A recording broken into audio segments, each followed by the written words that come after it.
Revelation 2236. From the 15th of February 1942. Intellectual freedom. Uninfluenced decision-making. In order to attain the right knowledge, man must not be denied the freedom of thought. But this is taken away from him if he is given a certain guideline, that is, he is influenced insofar as certain views and opinions are held up to him until the person's thinking moves in the same direction. This is a certain compulsion, a shutting out of free thinking, which does not remain without effect in people who cannot offer any resistance. Such people can never come to realization, for they are rendered incapable of thinking for themselves and are consequently also without judgment. The human being should have the opportunity to decide in every direction, and therefore he must also be able to move in every direction of thought until he makes his own decision.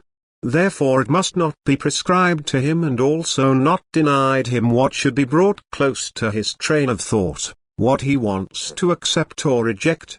For only then will it be possible for him to come to knowledge through reflection.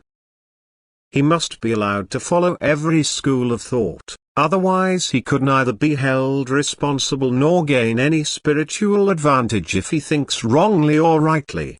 And therefore it is the greatest injustice to want to have a determining influence on people in spiritual matters. It is wrong before God and man to forcibly steer people's thinking towards completely wrong views and teachings. It is wrong to want to base the education of young people on completely wrong ideas and a completely wrong spiritual direction. Young people must be given the opportunity to decide freely which ideas they want to accept. They must be granted freedom of thought, and the knowledge of different schools of thought must be made accessible to them, so that they can decide for themselves without the determining influence of their fellow human beings. Wherever freedom of thought is infringed upon, the human being is stamped as an unfree being. People take away from him what God has given him. Spiritual influence can only be approved of if unselfish love can be recognized in it, which wants to protect the human being from harm to his soul. However, where a certain spiritual blindness is brought up out of selfishness, where the human being is kept ignorant out of selfish motives, the fellow human beings who strive for this ignorance or achieve it through coercion are very guilty. Spiritual freedom must be preserved for every human being, and therefore he must also be given the opportunity to examine every school of thought, that is, to take note of it and to consider the pros and cons.